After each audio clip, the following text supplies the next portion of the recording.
Plus का 12 6.25 into 10⁻12 electrons. अगर इतने इलेक्ट्रॉन्स पास हो रहे हैं 1 सेकंड में तो करंट कितना बनेगा 1 माइक्रो एम्पीयर कितना करंट बनेगा। तो एक ये इंपॉर्टेंट फार्मूला है I = mv/t और दूसरा कौन सा है I = q/t। तो इसके रिलेटेड आपके पास कोई भी प्रॉब्लम आ जाए आपको सिंपल क्या याद होना चाहिए, चार्ज ऑन इलेक्ट्रॉन याद होनी चाहिए।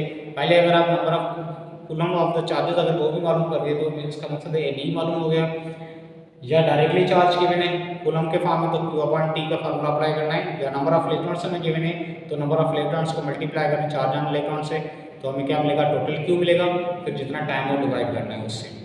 तो I भी आप मालूम कर सकते हैं। तो ये जो I = mv/t ये एक वेरिएबल, ये दो तीन वेरिएबल में से दो कोई भी आपको गिवन होंगे, थर्ड जो है हमें मालूम करना है। ठीक है, तो इससे रिलेटेड कोई भी प्रॉब्लम हो